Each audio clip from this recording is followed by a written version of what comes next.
So yes, a warm welcome to the session on building strength and resilience in children, and it is organized by WICCI Equitable Parenting Council. The least known or least aware is a parent in our society right now.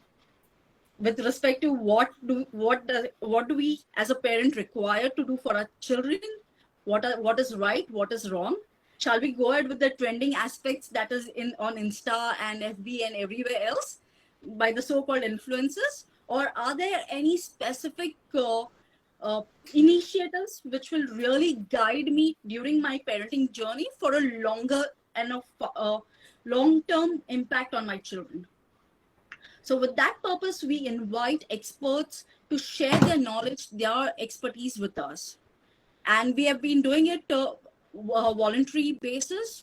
WICCI stands for a non-voluntary, it's a voluntary, non-profitable, non-religious organization. Here we are experts from different fields that have come together to support parents. What I'll be playing right now is a small, beautiful team that works day in and day out to bring in sessions for you in particular. So just giving a call out to the lovely team of the superstars of WICCI Equitable Parenting Council. This is Dr. Arjun Arora, the founder of WICCI. This is me. Sujata is the vice president. And we have medical, we have doctors,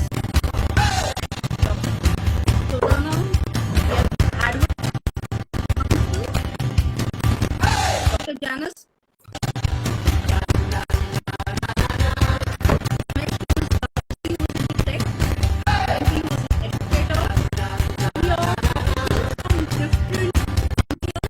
Coming together to give a holistic perspective to parents. We are from the financial, from Professor at IIT Madras, Dara, a naturalist,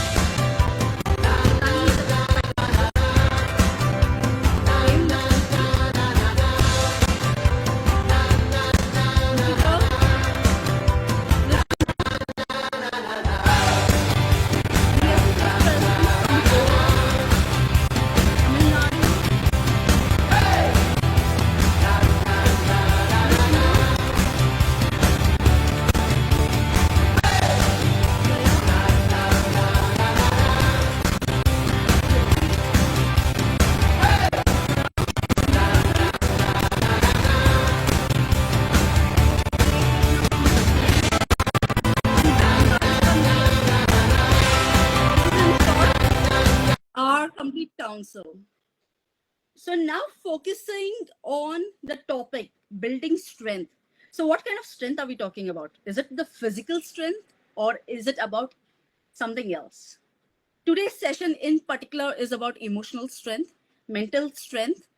And yes, during COVID, we experienced a certain amount of fear and there was impact that created in our lives, right? Some of us were affected, maybe in some ways, but for some, it was a devastating experience. But beyond COVID, there's something really worse happening at this moment. And that is the rise in the mental health issues in children and adults as well. And for that purpose, we have today, for that, have our dear expert, Jeroninio Almeida, who is a bundle of beautiful things coming together. He started the joy of giving in 2003. We all are aware, right? The joy of giving. Then the Karamveer Puraskar Awards in 2005, Karamveer Chakra Awards in partnership with the UN in 2008. Three of us in a council, that is Aileen, Christina, and I, we were blessed to receive the Rex Global Fellowship Award. So thank you, Jerry, for that. He is the most admired global Indian in 2020. He's the Asia's highest paid author and inspirational storyteller and orator. So he has written or collated 10 stories in Karma Kurry. And the second story was co-authored with PM of India, Narendra Modi. This is just not even 1% of what he has been doing and what he really comprises of. So you can just Google Jerry Almeida, you can just Google Jeroninio Almeida, and you'll get his entire history, what he has been doing. And he has really impacted the lives of not hundreds and thousands, but lakhs of people under him through various initiatives that he has been doing from so many years. So thank you, Jerry, for being the kind of person that you are. And it's really a great honor to have you with us. And thank you so much once again for accepting the invitation. So now let me add on Jerry into the, you're on mute as well. Mute here, right. Yeah.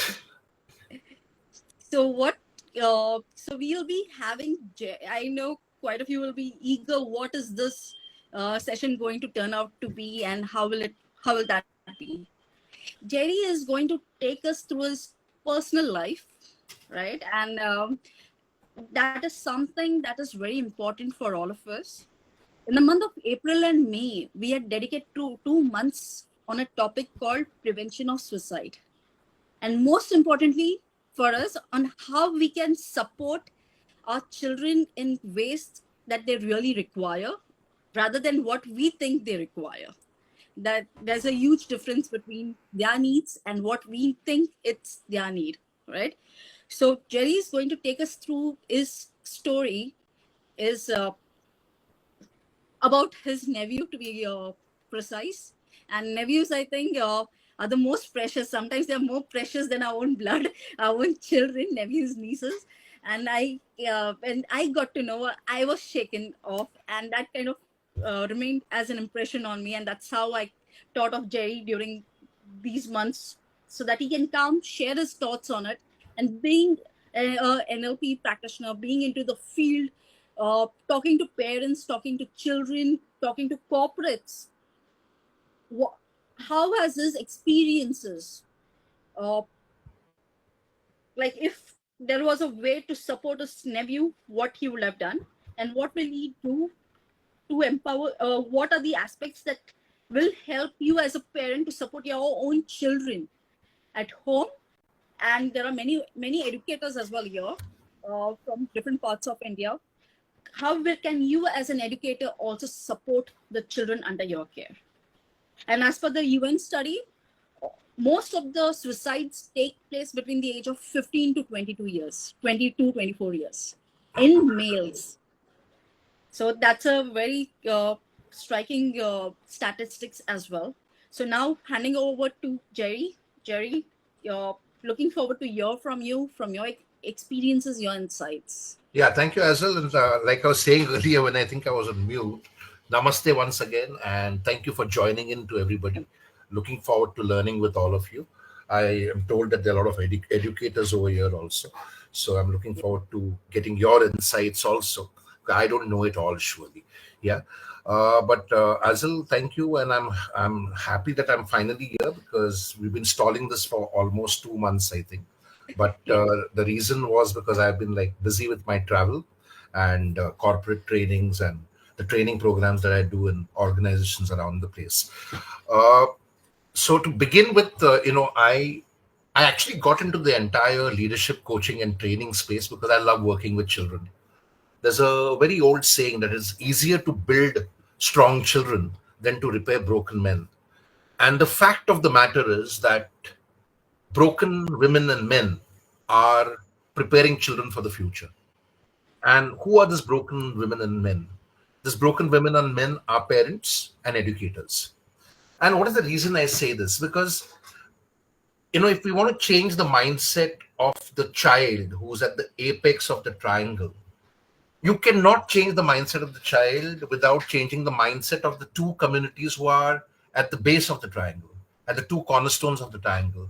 And those two communities are parents and educators. And whenever I'm engaging with parents and educators in a large conference, I always start my simple uh, talk with this simple saying that future unready parents and educators, teachers, are preparing children for the future. Because many parents don't know what the future holds in store. They have not done that research, right? And I think the problem with most of us is we get indoctrinated into believing certain things which we think is the holy book, right? And we think we know it all. And I always joke with people that there are only three most enlightened species in the world. One is the gurus in the ashram who know it all.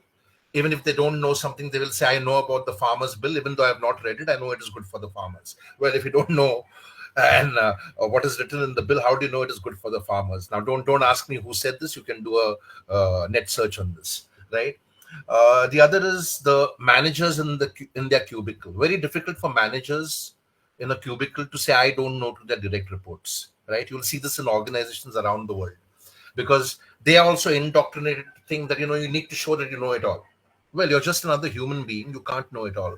And the third is the parents, yeah, who know it all because they will always be telling their children what to do and how to do.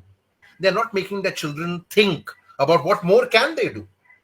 Now, the simple insight of this is that when you tell a child what to do all their life, you are making people who are minions to other people's thoughts. That's what parents don't realize. You're creating minions who will always look to somebody else for guidelines, for guidance, without realizing that they need to take charge of their life, right? When you don't tell children what to do and make them think about what more can you do in your life, think about it, explore options, come to me, talk to me, let's have conversations, mentoring conversations where I will learn from you what are the insights that you have, right? Because a mentoring conversation is always a two-way conversation. It's not that the mentee learns from the mentor. And in one of my posts on LinkedIn, I wrote that every parent necessarily and every educator necessarily must learn mentoring. Because in a mentoring-mentee process, the mentor learns more from the mentee. How? Because you make the mentee think about what are the other options that you can explore. And you'll be surprised with the thoughts and the insights and the ideas for action that the children will come up with when you do that, because they'll think of things which you have never thought of in your life. Right? Now, I studied a lot of parenting books. One of my favorite books on parenting is a book called Tirukural. It's a book written by a sage called Tiruvallur from Tamil Nadu around 5,000 years ago. And when I thought about writing a parenting book, which is titled, by the way, Great Parents Make Great Leaders, right? Whenever I say this in a conference or a forum, people say great parents make great children. I say, no. Making children is a global pastime, right? You can see it. It's 8 billion people. But how do you make great children? I think the problem with the world is there are too many loving parents. Great parents are by far a few, right? And how do I kind of distinguish between the two? What is a loving parent? What is a great parent? A loving parent is very protective, right? Without realizing that with that protection, with that overprotection, where you're always protecting the child, you end up making a wuss of the child. You end up making a coward of that child. And when I talk about a coward, I'm not talking about just a physical strength. I'm talking about mental strength. I'm talking about emotional strength. I'm talking about moral strength. I'm talking about spiritual strength. And when I say spiritual strength, it has nothing to do with any religion. Because spiritual per se has nothing to do with religion. Spiritual is about the human spirit. Am I alive and thriving, or am I existential and surviving? And unfortunately, kids around the world, not just in India, India is worse off. Unfortunately, kids around the world are trained to be existential and surviving, not alive and thriving. I'm saying this loudly and I'm saying this strongly, right? Whether it's the education system or the parenting at home, we are taught that we can only do this much. We pass on our experiences, our beliefs, our limitations onto the child, right? Because we've been indoctrinated by our parents, they've been indoctrinated their parents, and we pass on those limiting beliefs, values, limiting thoughts and ideas to our children. Therein lies the problem, right? It's what Rabindranath Tagore said, that listen to your children rather than telling them what to do, because remember, they are born in a different generation and they know more than you, right? So why am I talking about this? Because one of the biggest deficits of the world today is self-esteem. All right. If you see it around the world, self-esteem is missing. The reason people are defined by the cars they drive, or the pens they carry, or the watches they wear, or the designer clothes they wear, or the brand of the school and university that they went to, is because self-esteem is low. And I always tell children, including my own children, that the best IAS, IPS, IFS officers and IRS officers in India don't come from Shriram School and National Law University or IIT or IIM. They come from the back of beyond schools and colleges of UP, Bihar. So don't pay attention to the brand of university. Therein lies the problem. Pay attention to the education and think for yourself, how would you define yourself by putting that education to good use? We are not teaching this to our children. We have reduced education to a piece of paper called a degree from some expensive or well-branded university, and we think that that's an education. I have a dear friend whose name is P. Sainath, and P. Sainath, who is also the author of Everyone Loves a Drought, says that when people say they're highly educated, what they mean is that they went to an expensive or well-branded school and college. I qualify that a little more. Most people are degreed, but they're far from being educated. You can see it in our society. You can see it in our society. I went to a school called Xavier's and a college called Xavier's in Bombay, and sometimes I'm appalled to see that, my classmates from school and college are forwarding fake propaganda without doing a fact check, which tells me that you don't have an educated mind. You are a victim of your biases and beliefs, and you're looking for confirmation bias by simply forwarding something which is fakery, which is fake propaganda, and hence you are a part of their propaganda. And I tell it to them straight. I tell it to them straight. Why would an educated mind fall for fakery? Why? Right? Then the question to ask is, am I truly educated? Right?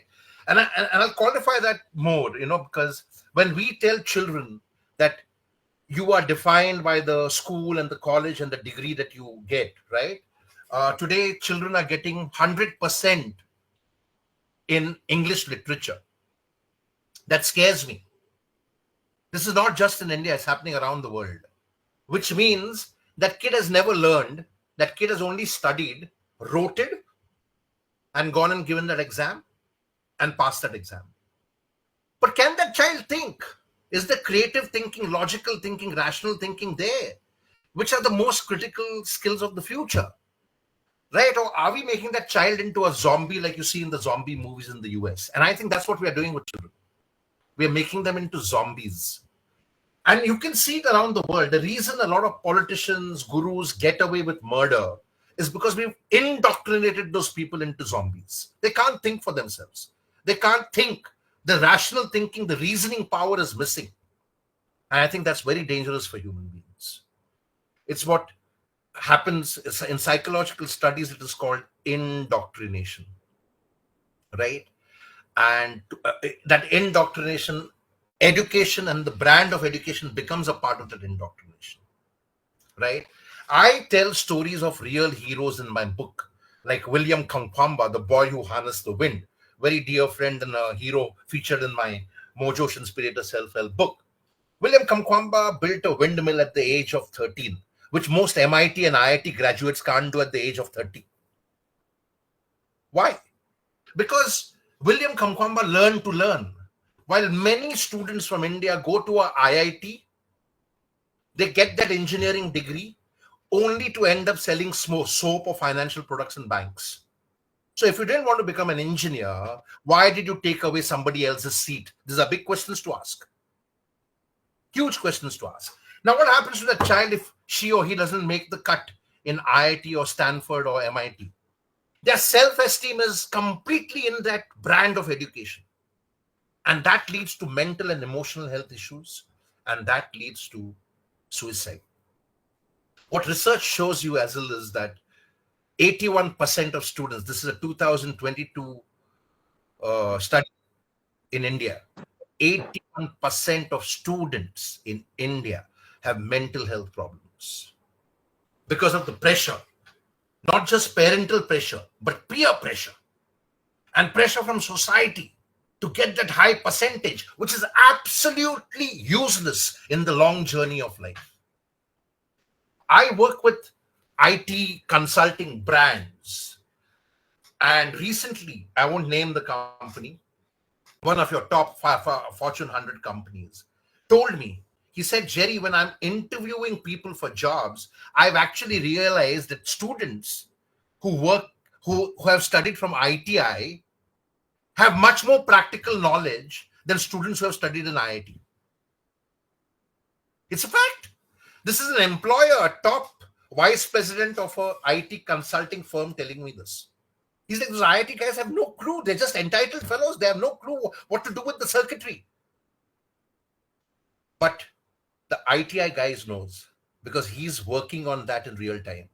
The practical education is there. What are students in urban India with all the parents who are giving them pressure doing? They joined IIT or some fancy engineering college in Bombay, Delhi, Gujarat, wherever, right? And then they download apps like Byju's, which teaches you to study hack. It's called study hacking, which means you can simply, by applying those hacks, increase your percentage. But these people, the students, don't understand the E of engineering or the principles of engineering. So what will you do when you get employed by Google? Right? Which means we are also creating a workforce that is not employment friendly, which has a larger issue for the country as a whole in terms of nation building. Right? One of the new institutes set up in Ahmedabad is called NAMTech. It's been set up with Modi's blessings and investment by Lakshmi Mittal. And their mandate is to create a workforce which is different from IIT, which is a workforce that can be hired by the Aston Martins and other big brands like those, which are not setting up manufacturing facilities in India because they can't find the workforce. So that's an insight for you. NAMTech is already doing it. I trained all their professors and faculty and administration staff, management staff earlier this year. They're based in Gandhinagar. The institute has not yet come up. They are working out of IIT. So now, what does this indoctrination do for you? The indoctrination doesn't make you think out of the box. And I'll share the article I wrote about William Kamkwamba in Business World with you, Azil, and you can forward it to all the participants, in which I said that, be careful of the E3 entrapment. The first E, education. You are not the product of your own education only. You are the product of an education which indoctrinates you into studying, passing and getting a high percentage. But you have never learned. There's a big difference between studying and learning. Studying happens because of some kind of external pressure, peer pressure, parental pressure, societal pressure, pressure to get high marks, percentage, pressure of percentage, whatever. Learning happens because you intrinsically want to imbibe the learning, right? You want to inculcate the learning. You want to internalize the learning so that it becomes second nature to you. And that is why one of the most essential skills of the future is learning to learn. And by default, I created this concept around 15, 16 years ago. And in the past 4-5 years since COVID, it has been identified as the most essential skill of the future. I have an entire formula on it. What is learning to learn? I'm happy to share it with you all, right? So how do we move from studying to learning to learn is the big challenge, which parents must understand, which educators must understand. What is learning to learn? Learning to learn is simply learning by example, learning by peer conversations, learning by osmosis, not just learning from the textbook and thinking you know it all. Right? So that education which puts you into a textbook and a box, what good is that education? So here's my first insight for you. Why do I call education the first trap or the first entrapment in the E3 entrapment? Our education does not liberate our minds. Our education limits our minds. Makes us narrow think rather than do some broad-based thinking, right? We become narrow thinkers. You can see it around the world today. Right? Second trap experiences. We are not just the product of our own experiences. We are the product of all the experiences that we've encountered from the age of 7. Because the age of 7 is when our cognitive skills and our skill of reasoning, because we are the only animals who are rational animals. Our rationalizing powers start forming. We know right from wrong and good from bad, but we are not teaching that to our children, right? Because we are indoctrinating them into thinking whatever our beliefs are. So second, don't be a victim of those experiences, because you are not just a product of your own experiences, you're a product of all the experiences, all the limitations passed on to you by all the grown-ups you encountered from the age of 7. Not just your parents, your family members, your neighbors, your teachers who told you, Jerry, you can only do so much. You are a service class person, you need to join the customs. That is what I was told at a young age. But I didn't want to join the customs. I wanted to become an entrepreneur from the age of 14. But here I was being indoctrinated to think I am meant for service class only. I can only be an employee. I cannot be an entrepreneur. Somebody's passing on their limitations onto me, right? And the third trap, entitlement. Just because you went to a fancy school or college, don't think that you're entitled to more. There are many more children out there who are much more talented than you. The only thing is that they have no opportunity in life. So be grateful in your life. We need to teach them gratitude. That be grateful that you have a house to learn, and be grateful that you're going to a good school. Don't think you're entitled, my friend. You're not entitled to anything under the sun. You have to earn your place in the sun. One of the biggest problems of the world today is entitlement. It's the biggest problem of the world today. And all those fancy brands and colleges that we talk about, Ivy Leaguers, today you can see them after the Palestine issue. How all the universities, right from Columbia, where it started, to Harvard, to Yale, they've all got exposed because all their investments are in the military-industrial complex. So what are you doing? You are only educating your children to become slaves and minions to the military-industrial complex. That's the fact of life. That's the Ivy League education for you. It's the same with our education system. Are we teaching them to go beyond, or are we putting them in a box? We need to ask the serious question to us. Are we teaching them to go beyond, or have we kind of limited their imagination and their creative power and the creative thinking and put it into a box? We put the children into a box. Therein lies the problem. Now, what does this do for you? What is the manifestation of this when it comes to children? I didn't make the cut in Stanford. I'm getting teased by my peers, and my peers' parents are asking me. This happened to a dear friend of mine who's also one of our co-founders at the Rex Ideas for Action Forum. And this boy, who's bright, brilliant, did not make the cut in Stanford like his other two friends. He's playing with his friends on the PlayStation on a Sunday afternoon. And they probably said to him, this is my thinking, because after I spoke to his friends and everyone. This happened in a place called Ipoh in Malaysia in 2018. And this young, bright boy who simply just didn't make the cut in Stanford like his other two friends is being told by his friends, oh, you didn't make the cut. They're just teasing him, right? Okay, there's no pressure from the father at all. The father is okay. He's like, he's just like me, right? That the brand doesn't define you. You define the education. You define what you do, right? But the pressure is coming from peers and the peers' parents in whose house he is, who are asking, now that you've not made this cut in Stanford, what will you do? This boy, while he's gaming on the PlayStation with his two friends, when they're taking rounds playing, he's also messaging his father, Dad, they made some great Indian curry. They are of British origin, yeah, but they've stayed in India for some time, so they like Indian curries. And he's actually at a friend's house who's of Indian origin in Malaysia, and they made some great fish curry. Would you like me to get you some?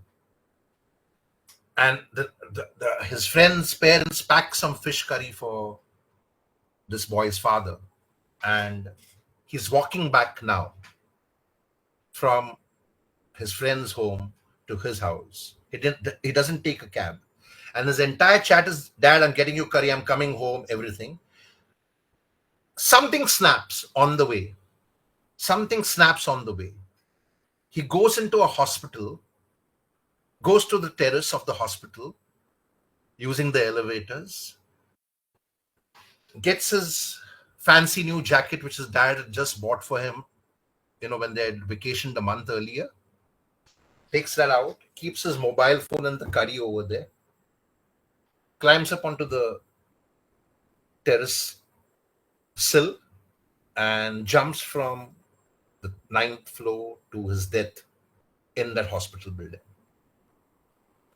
Why? Because he felt that he had not done as well as his friends. Simple teasing. Simple teasing. Why? Because my self-esteem isn't that brand of education. Need not be. Your self-esteem is called self-esteem. It's validation. It should come from within, not from outside.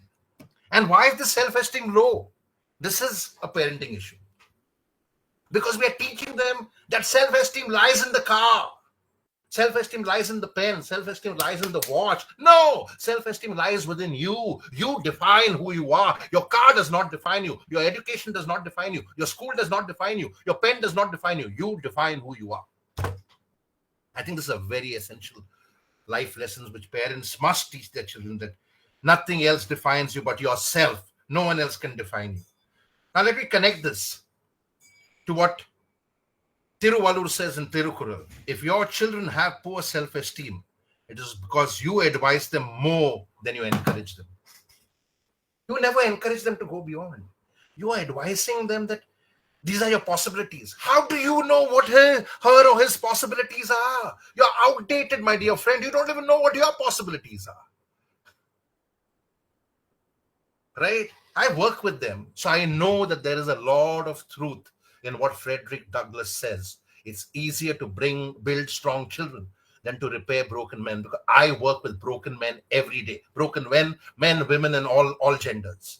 Every day in the corporate sector, in organizations, and you and organize. There's so many people who can't think for themselves.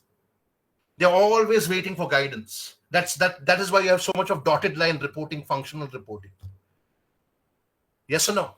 Now the other thing is, the same thing happened to my nephew, by the way, who jumped to his death in 2022. It will be 2 years in August this year. From a building in Bombay. Went to the 23rd floor, which is the refuge area of his building in Bombay, and jumped to his death. Finally, everything boils down to my security, my mental, emotional, moral, spiritual, and physical courage, right? And unfortunately, moral courage is what we don't teach in school, college, or homes at all. We don't teach it at all. We teach jugaad. We teach quick fixes without realizing quick fixes don't take you far in life. It is that mental, moral, emotional courage that takes you far and further and beyond in life, right? And I think what we need to teach children is you will break at many points. You cannot escape it. But we're not teaching children that. What we're teaching children is a life of comfort and how to live with a great lifestyle. We are not preparing them for pain. We are not preparing them for suffering. Very poor parenting. Who needs to be prepared for a life of luxury and a great lifestyle? You need to prepare children for when pain happens, for struggles, because whether we like it or not, no one can escape that. And as the populations grow, there are going to be more of job losses. There are going to be more of downsizing. So are we preparing children for that? Today you have children who've got great percentages, great degrees, but where are the jobs? Your Indian economy is struggling. Your British economy is struggling. Your American economy is struggling. Where are the jobs? So we need to ask some really big fundamental questions over here. Are we thinking in that direction? Or are we just like zombies thinking we are living in a 9-to-life routine? That's what happens with 90% of the world. I won't talk about the people in rural India or rural place. I'm talking about 90% of the urban world. They live in their 9-to-5 or 9-to-6 existence. That's the truth of their life. And they're passing on those same values and the same lifestyle onto their children. There's this big banker in Bombay, I won't name him. He's been my client now for the past 20 years plus. I've seen him grow from a general manager in a foreign bank to the managing director of an investment bank, a global investment bank that he heads right now. In 2017, and I've written this article in the business world, so if you do a net search for it, you'll get it. The article is titled, I Trust Chefs, Not Bankers. Yeah. So in 2017, I was in Bangalore and this person called me and he said, Jerry, I need you to counsel my child, a 16-year-old boy. And I said, okay, I'm in Bangalore. Can you tell me what is the issue? He said, no, I need you to come down to Bombay so you can have a face-to-face with so-and-so, the son. I won't name either of them for ethical reasons. So I said, okay, but why can't you tell me on the phone? What is the problem, right? Is it depression? Is it a drug issue? He's like, no. Let's discuss this. Please come down to Bombay over the weekend. I will pay for your air ticket. I'll pay for everything. I said, you don't need to pay for anything. I was to come down to Bombay any which way on Monday. I'll come in a day earlier and you can take me out for dinner and let's discuss this. So we go out for dinner to the Taj Lands and we're having dinner. Takes him a few beers and drinks to finally get to the issue that, Jerry, I wanted to counsel my child. He wants to become a bloody bawarchi. He wants to become a stupid chef. Khansama banega. When I have big plans for him to go to New York, to study in Harvard and join a bank over there like the elder one. I'm like, that's the problem? And he said, what are you smiling about? I said, I'm trying to figure out who needs the counseling. Surely not your son, dude. Right? So, and these are very educated people, huh?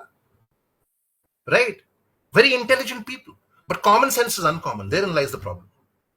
So I had to really burst this bubble. I said, have you heard of Gordon Ramsay, man? He can hire you as his bloody accountant. Gordon Ramsay's net worth at that time was $600 million, 4,000 crores Indian rupees. This guy's net worth must have been 15 to 20 crores. I never asked him what his wage is. Today, Gordon Ramsay's net worth in 5-6 years is $1 billion plus. This guy's net worth must have gone up by another 50%. So maybe he's around worth 25 to 30 crores.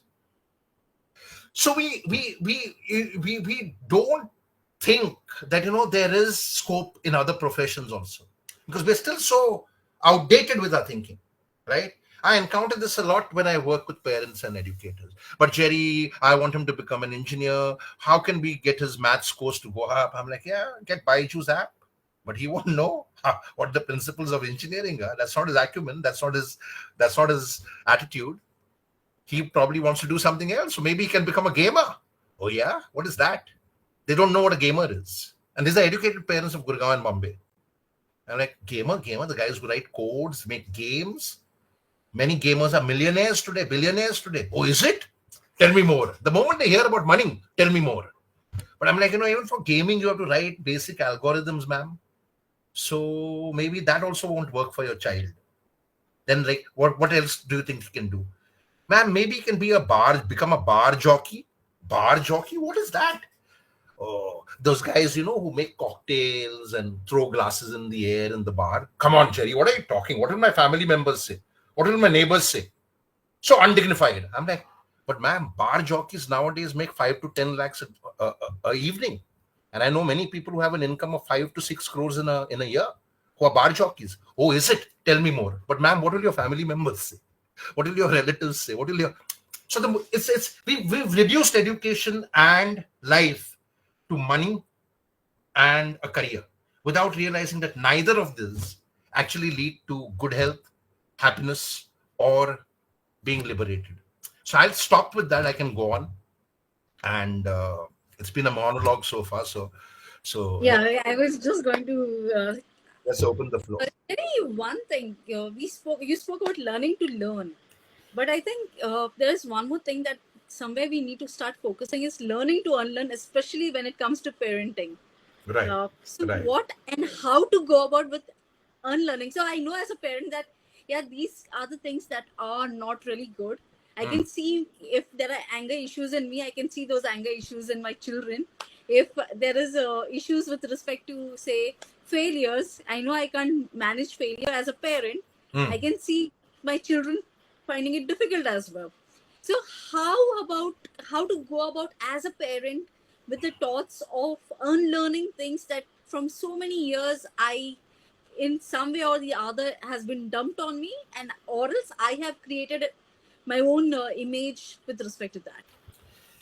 So the first thing I want to clarify away, Azil, is that what neuroscience studies show you is that the human brain or the human mind cannot unlearn anything.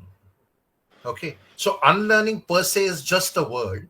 It's not a real concept, right? Because once you see it, once you hear it, it's there, right? Until and unless you get dementia or you lose your memory or something like that, right? Okay.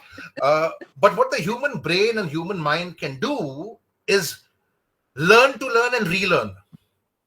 So you create new wiring, which stifles the old wiring.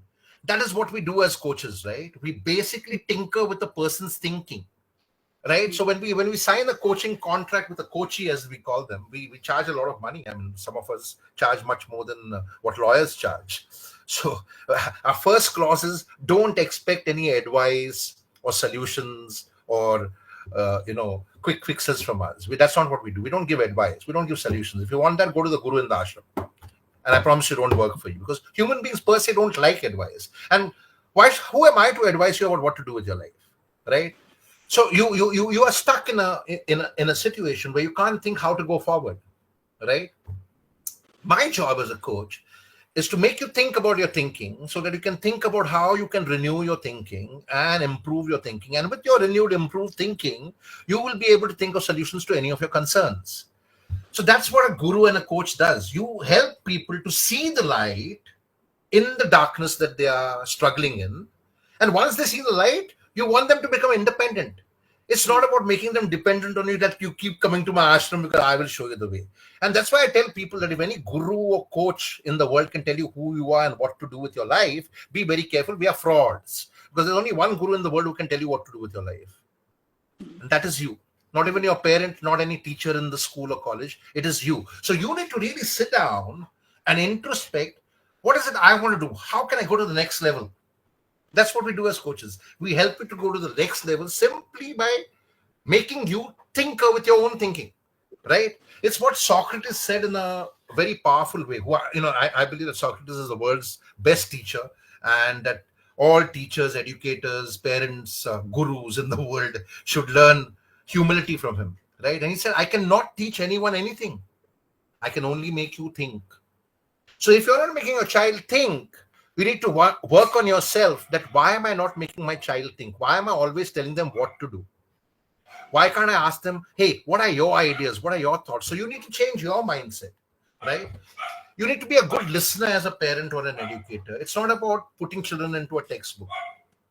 So I'll give you a simple insight over here with an example, right?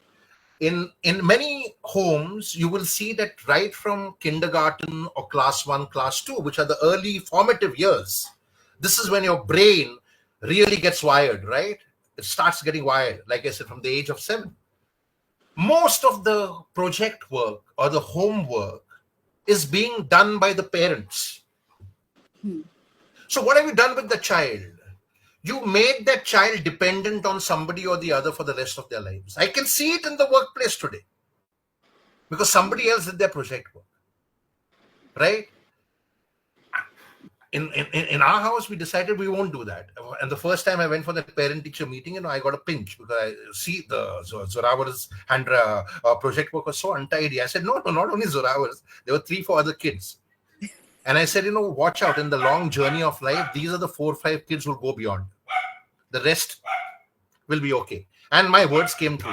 I can say it proudly around 14, 15 years later. Because you make a child, it's not about that project work looking tidy. No. Why should a kid's project work look tidy? Right? If a kid's project work is tidy, it's either somebody else has done it or the kid is really good. Either which way the kid has to do it, right? Now, thank God, whichever one you believe in, for parents like this. That is why people like me are employed. Because now we need to teach them how to be independent and do their own work rather than being supervised with dotted line reporting functional. So I always thank the loving parents and keep being loving parents because it gives me employment. And then right? I call you for such sessions to ensure that Absolutely, you know. absolutely. I'm absolutely employed and relevant because of loving parents in the world, right? I'm telling you, it's a fact. Okay, you'll see this in a school again, right? Azil and Jerry are in the same team. Let's say it's a co-ed school, and Azil and Jerry are both playing center forward. Possible to have a co-ed team today, but again, indoctrination that the boys have to play separately, girls have to play separately. All stupid traditional idiocracy that we keep following. Our thinking is all absolutely unfocused, right? So Jerry, who's being marked by the opponent team, Jerry and Azil play for the red house. They're playing against the blue house. We are 7 years old. And Jerry passes the ball to Azil because he can't score that goal because he's being marked by the opponents. Azil, who has an opening, scores the goal. Break time, Jerry goes to his father and mother. Azil goes to her father and mother because to get their energy drink. Azil gets an energy drink. Jerry, before being given the energy drink, is given one knock on the head. Why did you pass the ball? And you lost a goal to a girl, right? Now imagine how this boy is going to grow up. Can you imagine that? Now I got to teach him teamwork, and maybe he also needs a counsel to teach him how not to be domestically violent. Right? There are big issues here. There are big issues here, and parents don't realize what they're doing. Right? Boys don't cry. Who says? What nonsense is this? Boys don't cry. Why are you talking like this macho idiot? These are typical male chauvinist pigs who talk nonsense like this. But it's a surprise to see parents, mothers talking like that. Right?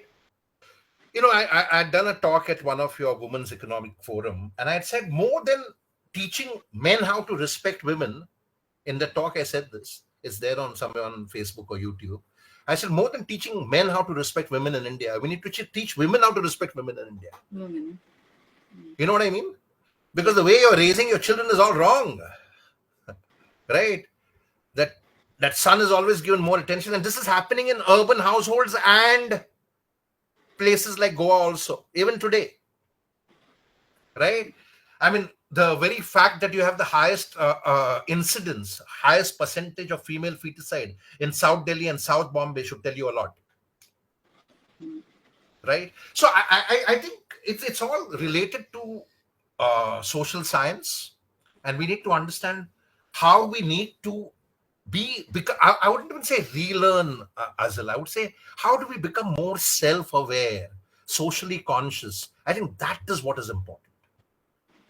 And maybe even start questioning each thing that comes your way to really understand, is this really meaningful? Absolutely. Does this have any legitimate thought or not?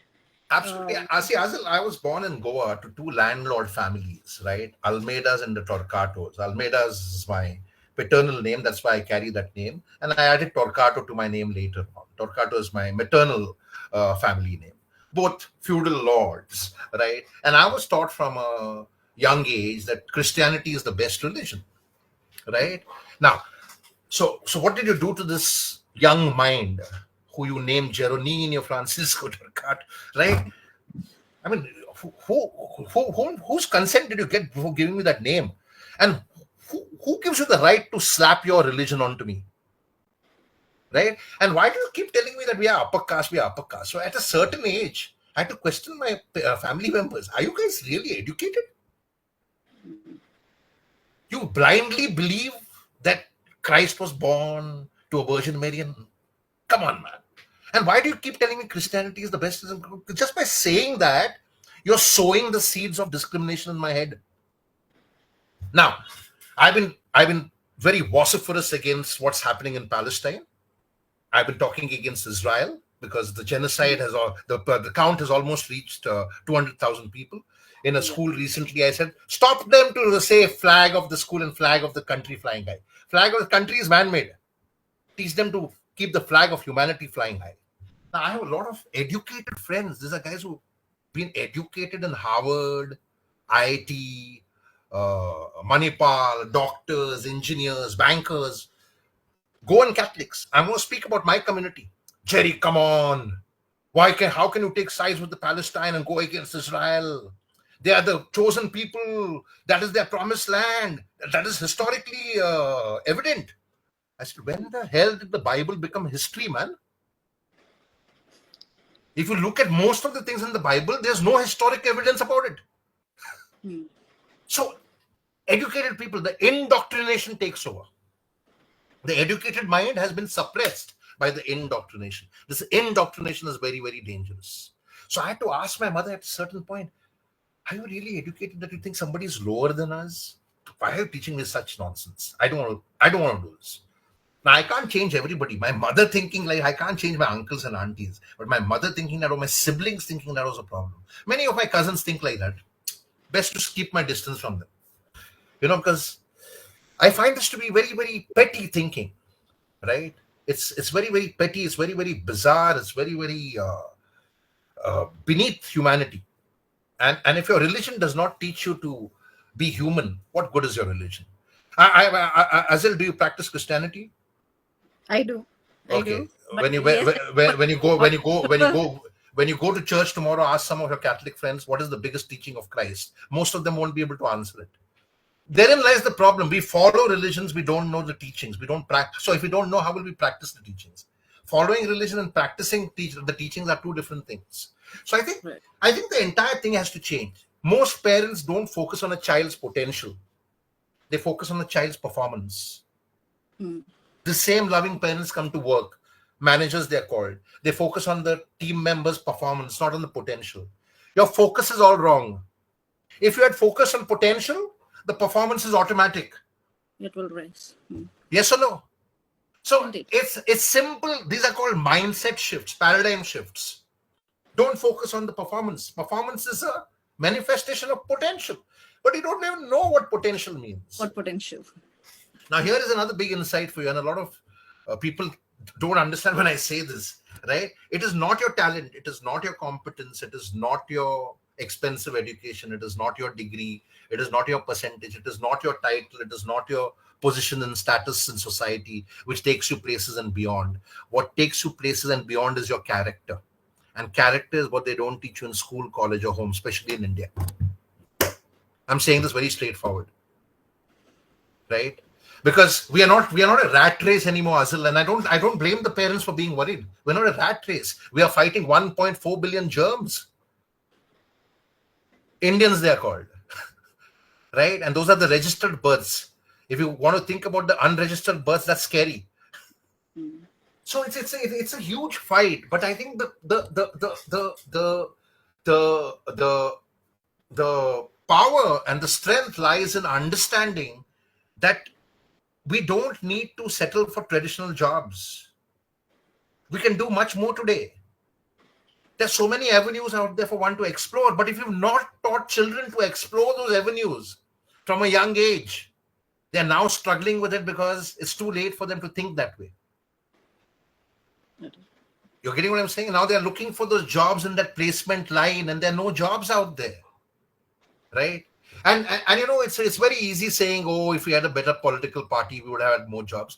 There's no way anyone can create 1.4 billion jobs. Yeah, it's just bizarre to think even that way.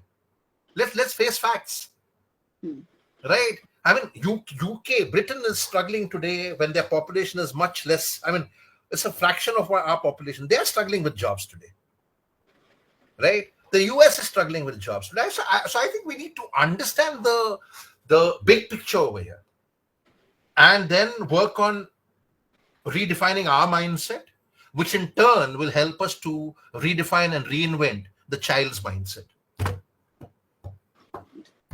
Lots of insights, Jerry. Thank you so much. Thank you. Jerry, one thing very specific to you, you have always been volunteering your time, doing a lot of volunteering.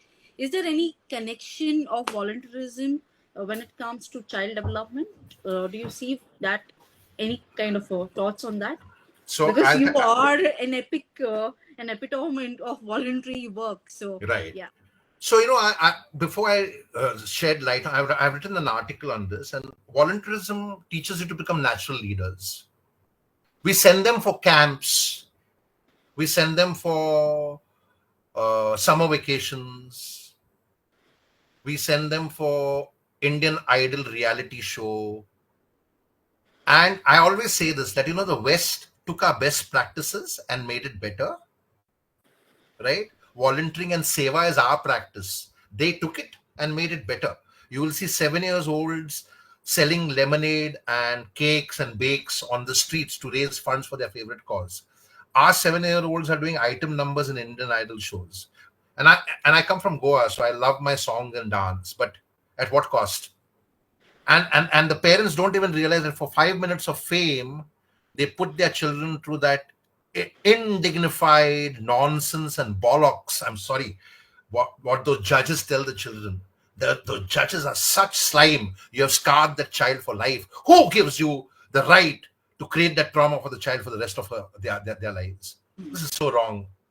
And the judges are being paid for it. But what have the parents done? So if there's bigger responsibility, it's the parents' responsibility. There's this movie called, we just filed a case against Dalai Lama for what he did to that child, and a lot of people started talking against us, right? My point was, Dalai Lama is just one person, but there's so many children being abused here. And there's a very strong statement made in this movie called Bas Ek Banda Kafi Hai, where the opposition lawyer, just to kind of, move the case in favor of Asaram Bapu, says that, okay, Asaram Bapu is to blame, but don't you think the parents are to blame for making the child blindly follow a person like Asaram Bapu? Now, that's the truth. That the lawyer does it with the different intent, which was Swami Subramaniam, by the way, right? To vitiate the case is a different matter, but that's the truth. What are you doing as a parent? I think those are big questions to ask, right? Now, I'll just read out something to you I'm just read out some points to you. If your children lie to you often, it is because you overreact too harshly to their inappropriate behavior. In a lot of homes, children don't open up to their parents. Children are scared to tell what their concerns are. This again leads to morbid issues, right? Whether it's about struggling with a subject, or struggling with my education, or struggling with somebody who's giving me a bad touch, or struggling with a relationship with somebody from the opposite gender, or struggling with the fact that I'm attracted to the same gender. Keep the culture of openness where the child can come and speak with you. I have a friend right now in Goa. Are we on time, Azul? Yes. Okay. So I have a friend right now in Goa who wanted me to counsel his child because the boy is gay. And he was like, this is a disease. And I'm like, what? What nonsense are you talking? No, it's against the Bible. I said, forget the Bible. Right? It's her or his nature. Don't try to treat nature as a disease. I think we need to learn that. Right? Second, if your children are not taught to confide in you about their mistakes, you've lost them. When a child makes a mistake, don't reprimand them. Help them to learn from that mistake. Help them to understand that we are human, we make mistakes. But accepting a mistake is also honesty and not repeating it. Right? So we have to be very aware, very cognizant, very conscious of how we are parenting. We need to pause and take that step back before we do something. That's another insight for all of you, whether you're an educator or a parent. Yeah. If your children have poor self-esteem, it is because you advise them more than you encourage them. I already told you this. If your children do not stand up for themselves, it is because from a young age you have disciplined them regularly in public. Things that most parents do. Right? You will even reprimand them in front of your neighbor's child. Look at your child. Comparison. Right? If your children take things that do not belong to them, it is because when you buy them things, you don't let them choose what they want. Small things, but they're so wise. If your children are cowardly, it is because you help them too quickly. Teach them to fight their own battles. Just because your child got into a fight with another child, you don't need to go and fight with the child and with the kid's parents. You'll see this happening all around. Hey, wake up, they're children. If your children do not respect other people's feelings, it is because instead of speaking, you order and command them.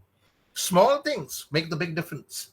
If your children are too quick to anger, it is because you give too much attention to misbehavior and give little attention to good behavior. If your children are excessively jealous, it is because you congratulate them only when they successfully complete something and not when they improve at something, even if they don't successfully complete it. Also, because of the comparison with the neighbor's kid, with the other sister or the brother or the cousin. Oh, many people do this. And even if you have two children, I always tell people this, that even if you have two children, unconsciously or consciously, one child will be more inclined, you will be more inclined towards one child, either the champion or the underdog, depending on your mindset. You have to be very, very conscious over there and do this consciously, that you treat both children equally. We even tend to play favorites with if we have two dogs. Keep that in mind. This is human nature. But we have to consciously balance that we know I won't give attention only to one. I have to give equal and same attention to both. So this is a constant practice, right? If your children if your children intentionally disturb you, it is because you are not physically affectionate enough. Today, forget not being physically affectionate enough. Today, parents don't have time for their children, right? They don't even have time for themselves. So how will they have time for their children, right? If your children are openly defiant, it is because you openly threaten to do something but don't follow through. Small things, yeah? If a child is secretive, it is because they are sure that you would blow things out of proportion. We as parents love to do that, right? See, I told you, that autobiographical reactive behavior. I told you this will happen. When did you tell me, right? This is human behavior again, right? If your children back answer to you, it is because they watch you do it to others and think it's normal behavior, right? And that's why I say great parents make great leaders. It's not about telling, it's about doing. Your actions speak louder than words, and your children are absorbing that. How I treat my house help, how I treat my driver, how I treat the waiter, they're observing all of that. How can I expect my children to be punctual when I am not punctual? Think about it, right? If your children don't listen to you but listen to others, it is because you're too quick to jump to conclusions. If your children rebel, it is because they know you care more about what others think than what is right. Right? So I think these are simple insights. I think there's an echo coming in because Indra, I think you'll have to put your window on mute. Sorry. Okay, so that's about it. I think that's the whole idea. How there are some brilliant parenting books, and I'm not talking about tiger parenting or whatever parenting that is called. No, I'll bunkum. Right? Read some good parenting books. Don't just read books because they're popular. Right? Read books because they have some common sense and good value in it. Right? A lot of people write books even on parenting just to sell them. Right? This concept of tiger parenting, whoever wrote this book, I don't remember her name, but I find it very bizarre. Tiger parenting or lion parenting, whatever it's called. Okay, I'm done, Azil. If there are any questions from any of you, I'm happy to take them. You don't need to agree with everything I said. I mean, these are my thoughts, my views, and feel free to challenge them. But I would recommend that focus on the principle and how we can practice those principles. That becomes most important. Yes, ma'am, Navneet Krishnan. Go ahead, ma'am. Yeah. May I see you as you speak with me? So that I can put a face. Okay. Hi, Navneet. How are you? Hi. I'm good. I was thinking you're a lady. I even said ma'am. Yeah. That's what happens when the video is off. Indoctrination, right? In parenting sessions, we normally have parent mothers. So Jenny. No. Not only because of mothers, also because of the name. Now I have a friend called Navneet. Yeah. So, okay, sir. Okay. A female friend called Navneet. Right. I put it like that. Yeah. Okay. Right. So Jerry, amazing session. Thanks so much. I actually wanted to, pick your brains on this. You had given that example of the bankers whose son wanted to become a chef, right? And see, there are parents who say the parent probably knows the child has talent in an alternate thing like sports or art or music or writing or stuff like that. But the parent also knows that all doing what you love is the best thing you can do. but you also need to make enough to have a fairly comfortable life. The basic comforts are important, because all of us also came from middle class families, and we always value our education a lot, because that's what's given us the means to live the life we live today, right? Right. So suppose a child has this in the head that, hey, I could probably, I may be good at this, so I could probably get away without academics and studying. How do you deal with that? Because we probably, as parents, you feel that a basic education is a necessity, right? As well as a safety net. And the ideal thing is for the child to end up doing what they love. And if they make it financially very sound, very good for them. But ideally, it's about, it's always, the principle is right, what you said. But there needs to be a safety net. So there needs to be some, how do you deal with it? Suppose a child has a thought that, hey, maybe I can do without, this education is not important. I'm good at this sport, or I'm good at this music, or I'm good at writing. And that's what I want to make my career on. Right. That's a good question, Navneet. Whenever I don't have an answer, I say that's a good question. So, I think the simple insight here is that we need to treat, in a lot of schools and homes, we treat music, dance, sports, games as extracurricular.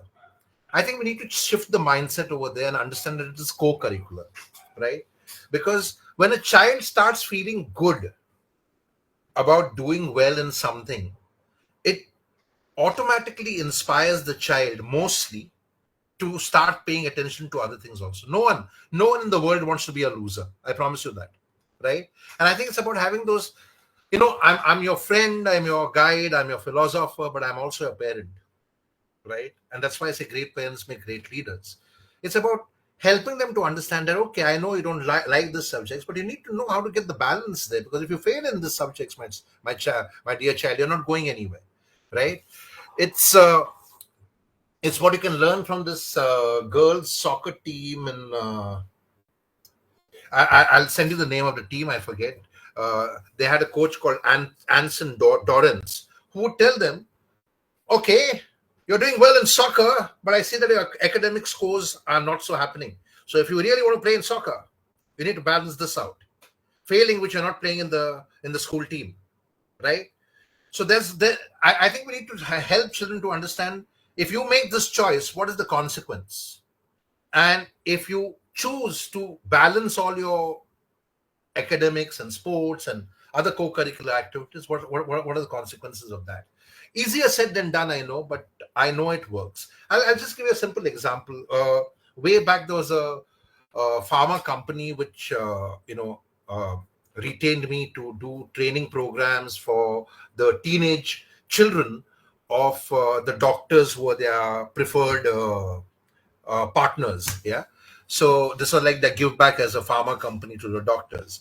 And there was this child who was a boy who was from I'm stressing on boy because he was from a family of doctors. The parents were both doctors staying in Nepean Sea Road, right?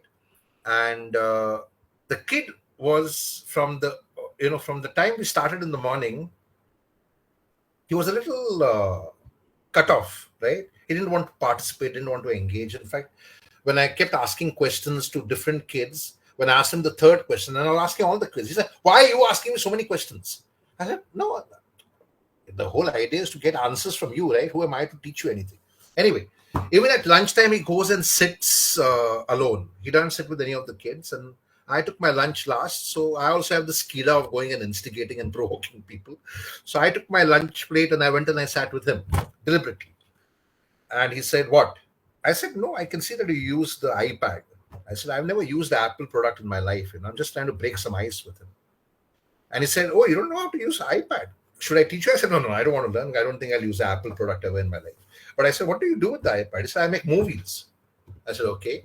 So is that what you want to do? You want to become a filmmaker?" He said, No. That's my hobby. That's my pastime. Do you want to see a movie I made? He had made a movie with 3 kids from his apartment block, and very well made, right? Short film of around 3-4 minutes and very well made. So I said, "You have the skill to become a good filmmaker." He said, No, that's not what I want to do. I said, "Then what do you want to do?" So I want to become a doctor. I said, okay. And then I want to go and serve in rural India. I said, wow, if my son taught like that, I would be very proud of him. And he said, are you sure? Because my parents are not proud of me at all. And now I understood where that entire angst was coming from. His parents wanted him to go and study somewhere in the UK or wherever and become a doctor and, earn his livelihood over there. And, in the evening when the parents came back for the report out, this boy was now very chirpy and, sharing what he learned in that room throughout the day. And the parents came up to me and said, we've never seen him so interactive and participatory in another group forum. What happened? I said, I understood what it is, right? And I said, I won't talk in front of him. So, I need to go to the airport. Would you ride with me in my car to the airport? We were in a hotel called the Royal Orchid in Bombay. And I said, your child is so noble. He wants to serve in rural India. And I told him that, if he makes up his mind to do so after he completes his college, I'm happy to put him on to my friends who are running Jan Swasthya Sayog in Chhattisgarh. They're all accomplished doctors who have been educated abroad. And I said, but we want him to, have a good life and a good career. I said, he's already decided what a good life and good career for him is, right? So if he's happy in less, which we don't understand that less is more, why are you trying to make him vie for more is more? What your concept of happiness is not his concept of happiness, no? Right? Maybe that Jan Swasthya Sayog won't pay him 5 lakhs of rupees. It will pay him 1 lakh of rupees. But the happiness, the gratification that you get when you know you made a difference is priceless, my friend. Priceless. I can tell you that. Right? As trainers, we earn a lot of money. But when a person reaches out to me and says, Jerry, you changed my life, no money can replace that. So I think we need to understand the balance. I'm not saying money is not important. And that's what we do on a coaching wheel, right? How do you kind of balance money, career, health, downtime, time with your family? That's the balance. So I think it's about having regular conversations with them, helping them to understand that balance. In my Mojo Inspirator book, I call it temperance, right? That balance is very important. Failing which a whole lot of people are messed up today because all they've done in their life is chase money and career. Emotionally, mentally down. I know it because I coach many of them. They call it midlife crisis, and midlife crisis is not a 40 plus phenomena anymore. It's a 25 plus phenomenon. Because the truth of the workplace is you're being squeezed like a lemon. You're not treated as a human being at all. Right? So that's how it works. I hope I was able to answer you and give you some insight. Yes. Thanks. A lot of people attribute this quote to John Lennon. I don't think John Lennon said this, but whoever said this was a very wise quote. He said, my teacher asked me, what do you want to be, John, when you grow up? And I said, happy. And he said, my teacher said, John, I don't think you understood the question. And he says, I told my teacher, I don't think you understood the answer. Right? So I think it's a very powerful quote. We are chasing happiness in all the materialistic things of the world without realizing we don't need that at all. Right? And I think therein lies the problem, because the world has sold us everything because of our poor self-esteem. Right? Today, I promise you, there are people who are leaving the corporate jobs, high-paying jobs, and going back to their villages and becoming farmers. Read about this Two Brothers Farms in Maharashtra. Right? Amazing organic farming that these two boys are doing. It's called the Two Brothers Farms. Read about it. Yeah. They raised money from the Zerodha people recently. That's what I read. Yeah. Okay. Great. Thanks, so much. Jerry. Thank you, Navneet. Jerry, as always, the superstar in terms of just triggering all the insights, triggering us to think. I think as a parent, it's essential for us to think. Absolutely. That's the most important thing. That leads to more awareness and consciousness. Right? So that's what. Yes. I'll just share one more incident that this happened in the Shriram school where our boys go. We have two boys, Zorawar and Ransher. And Zorawar used to eat, breathe, drink, think, dream maths, right? And a teacher, his maths teacher in class 6 at the parent-teacher meeting, and I normally don't open my mouth in a parent-teacher meeting because if I end up saying something which is politically incorrect, I'll get scolding at home, right? So I'm sitting in the parent-teacher meeting, and the maths teacher tells my spouse, my Sena half, Jugnu and me, that you should train your son Zorawar not to ask too many questions. He spoils the decorum of the class. And for a change, I couldn't zip it. So I said, "Ma'am, are you serious?" I said, when is your birthday?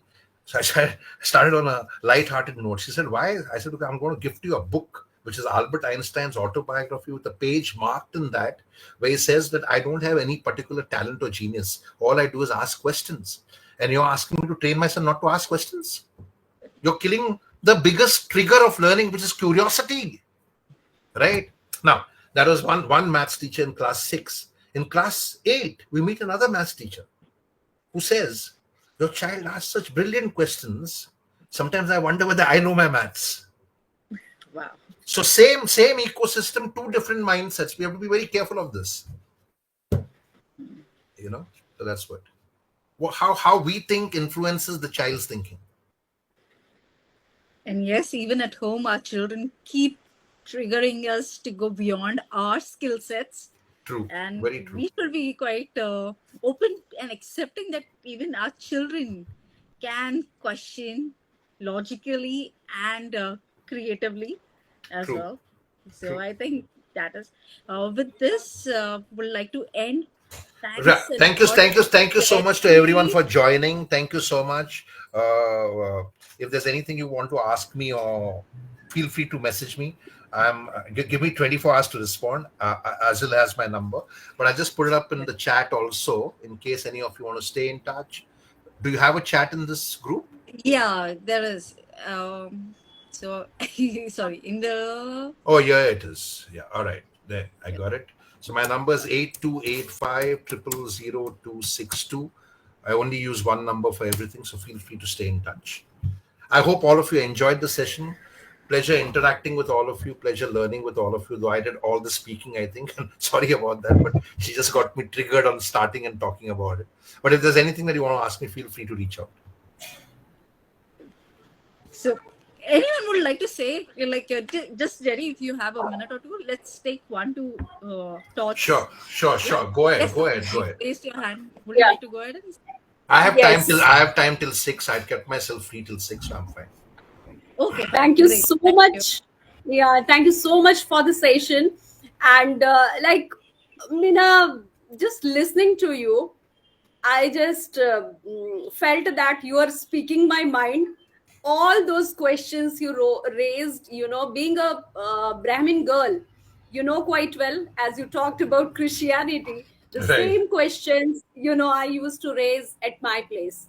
So, yes, Meena, so many learnings, and one key learning that we always heard, unlearn. So here you gave that concept that yes, we don't unlearn is nowhere in the scene. We always rewire our brains. We always create some new things. We don't forget things. So being as a psychology student, even I used to believe on that. But this is the first time I heard on such a platform, and yes, thank you, ma'am. Thank you, Krishna. So much. It was amazing. It was really great learning from you. Thank you so much. I would urge you to ask your children to watch this movie called Manji. Is my anchor story in all my books. I write books under the title of Karma Kurry. I've also written Karma Kurry Kid Power, which are children from unserved societies who are doing much more to give back to our society and country than any of our entitled children. And I wrote it specially because I wanted our sons to know that, there are many more children out there who are much more talented. So be grateful for the opportunity you have. Watch the story called The Boy Who Harnessed the Wind. Very inspiring, the story of William Kamkwamba. Rosina, the book and author of South I mentioned is Tiruvallur, and the book is called Tirukural. I'm not sure the question that you put in the chat about which is the college you mentioned. Which college did I mention? Rosanna, if you're there, Crafty to Party. I don't know what your name is, but I like that title, Crafty to Party. Thank you for your kind words, ma'am. Ma'am or sir. Since I can't see you, I don't know.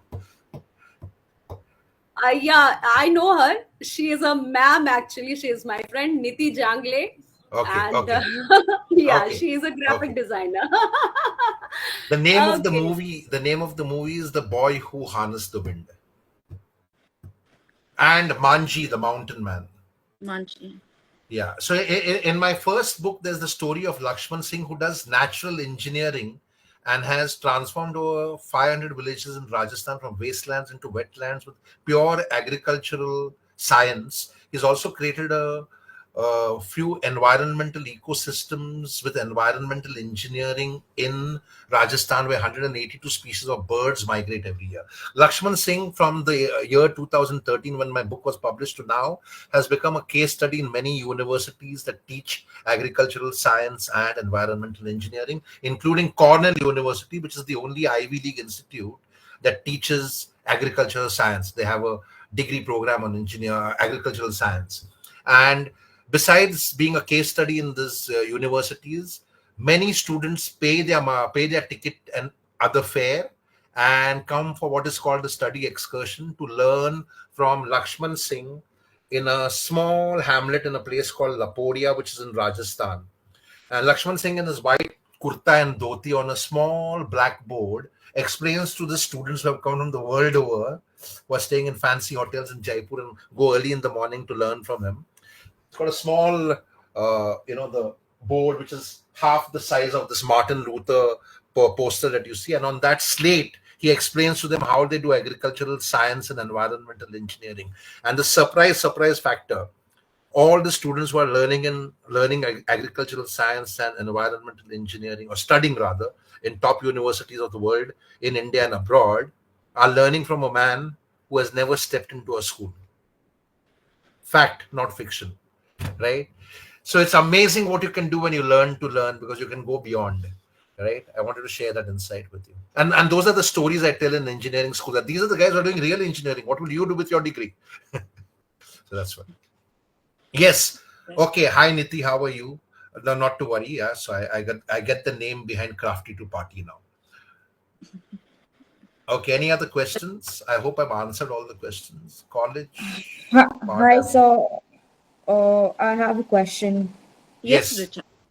I don't think you spoke about this, but a lot of parents right now are giving a lot of screen time to their kids just to keep them quiet and just to keep them busy, or so that the parents are partying and then the kids are busy with the iPad or the phone or whatever it is. So how do you think we can not put an end to it, but control it? Because a lot of parents have given unlimited screen time to their kids. Right. Yeah. So they're not going out and playing, they're not physically active, they don't want to do any of the activities. Right. So again, good question, like I said to Navneet earlier, but I will answer it in my own way, which is, I don't think screen time is all that bad, because whether we like it or not, the screen is the instrument and the tool of the future. And I always joke with people that, what has smartphone done to people? Smartphone has made people dumb, right? Unfortunately, because we use the so-called smartphone actually as a weapon of mass destruction. I actually call this a weapon of mass destruction, and it need not be. It can actually be a smartphone, because how do you use the phone to learn? I think that's what makes it a smartphone. If you're only using the phone for selfies and reading WhatsApp forwards or watch IPL or get IPL scores, that's what people use the smartphones for. And I think it starts with role modeling, that if I want my child to balance the usage of the phone and the screen, I need to model it myself. I cannot tell my child to read a book and not spend so much time on the screen or watch TV all the time, when my child sees me watching IPL for 4 or 5 hours, right? Or binging on Netflix, right? So I need to be what I want them to do, right? I think that's the first thing. Second, how do we balance the screen? right? That you need to balance it. And like I always tell parents and people who I work with that if you have to be there to supervise your child, whether they are studying or not, or whether they are using the phone, then you have failed your child already. And I see this in Bombay, I see this in Gurgaon where I stay, I see this in Delhi, Bangalore, Goa. In board exam years, parents stop going out partying. And I'm like, why? Right? Why are you not partying? Right? I mean, who's supposed to be studying? No, but I have to be at home. Well, if you have to be at home for your child to study, you failed your child. And that's why I say you have to build that discipline from childhood that you supervise yourself. I'm not going to supervise you. And it starts with having candid, open conversations with the child, where you explain to them why I'm not going to supervise you, why I'm not going to put a child lock on the television screen, why you won't watch this channel on a television screen. And I think those conversations are very important. I call them mentoring or coaching conversations. For example, the elder one that we have, Zorawar, is going to turn 20 in September, used to watch this very, what can I call it? Very, very derogatory program on Hangama channel. There used to be a channel called Hangama at that time, and it was called Shin-chan. And I happened to be working from my workstation at home one day, since I was at home on that day, and I suddenly hear some abusive lingo and all being used. And I went and I said, "Hey, Zorawar, what are you watching?" He was around 6 or 7 years old at that time, maybe lesser. Yeah. And now the same channel also had Ben 10 and Doraemon, and there were no program locks at that time. Either you lock the whole channel or you don't lock it, right? But the moment you lock it, it means that you have extended mistrust to your child. The idea is to extend trust to your child. So we told him we are not going to lock it. We don't want to stop you from watching Doraemon and Ben 10, but we don't want you to watch Shin-chan again. Here are the reasons why. Because this is not the kind of language we want you to grow up with. And then I did a net search on Shin-chan, and Shin-chan in many countries is considered to be a soft porn, right? So I also wrote a letter to Ronnie Screwvala at that time. What are you showing on your channels? He never bothered to respond. But, I have no control and influence over Ronnie Screwvala. But I surely have control and influence over a child. And that's what we did as parents. We explained to him that we're not going to lock that channel, but we don't want you to watch Shin-chan. And worked well, never watched Shin-chan again. And the younger one didn't watch because he was guided by the elder one not to watch Shin-chan. So I think it works like that. Right. So, if you have two children, I would say the elder one should be given the responsibility of how to kind of guide the younger one rather than you guiding the younger one. Right. It builds responsibility. Another thing which I want to share about, and this might sound biased because I love dogs, but what the other most essential skill of the future is emotional intelligence. And what research shows you is that, kids who grow up with dogs grow up more emotionally intelligent. And it also gives them other activities to indulge in, like taking the dog out for a walk, right? So that's how you do the balance, right? So figure out what is the sports she or he likes to play. So there's a time and space for everything. I hope I've answered your question, Richard. Thank you, sir. Thank you, ma'am. Thank you. Thank you, Lino. And Indira has a question. She has. Yes, Indira, go ahead, ma'am. Could you please put the name of the books? Which or books? Whatever. You mentioned that some book you mentioned. So the name of my books are Karma Kurry. There are 3 in those series. You type it. I can't write it down. I've typed it in the chat. It's Karma Kurry. Okay. You'll get them on Amazon. Thank you. And there's Mann Ki Baat, which I wrote with PM Modi, but you don't want to read that. Okay. Right. Thanks. Yeah. Okay. Are we done, Azil? So I think we can move now. Yes. Okay. No more hands. Anyone would like to ask a question or bounce back on Jerry? Yeah, so I've shared my number with you. If there's anything, please feel free to reach out. Stay in touch. Asil, great. Thank you for the session, and thank you for inviting me and having me over. Thank you so much. Yeah, take care of yourself. Take care. See you. Bye. Bye. Thank you so much. Bye, everybody. Thank you for your time. Bye. Thank you for your time and your insights. Bye. Bye-bye.